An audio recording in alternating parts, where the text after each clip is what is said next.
চরিলাম বাজারে সংবিধান গৌরব অভিযান।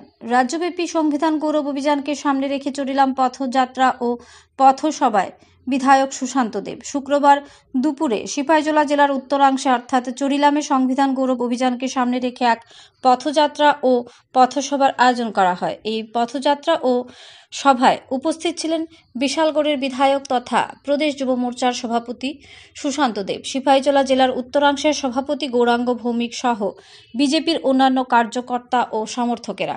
এদিন সংবিধান গৌরব অভিযান উপলক্ষে এই পথযাত্রাটি চরিলাম সহ বিশালগড়ের বিভিন্ন পথ পরিক্রমা করে।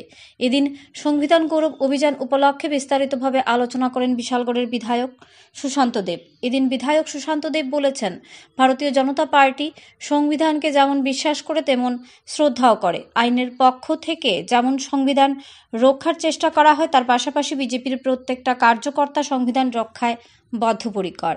ব্যুরো রিপোর্ট, আরই, ধর্মনগর। আজকে আমরা সারা রাজ্যব্যাপী সংবিধান গৌরব অভিযানকে সামনে রেখে আমাদের পদযাত্রা চলছে, তারপর সভা হবে। আজকে সিপাহীজলা জেলার উত্তরাংশের উদ্যোগে আমরা চরিলাম বিধানসভা এলাকায় এই অভিযান করছি। আমরা সংবিধানকে ভালোবাসি, সংবিধান রক্ষার্থে আমরা কাজ করে যাচ্ছি। এই কংগ্রেসের যে প্রভুগণটা সংবিধানকে নিয়ে, তার বিরুদ্ধে আমাদের এই অভিযান চলছে। আমরা চরিলাম বাজার পরিক্রমা করে এই যাত্রা শেষ হবে।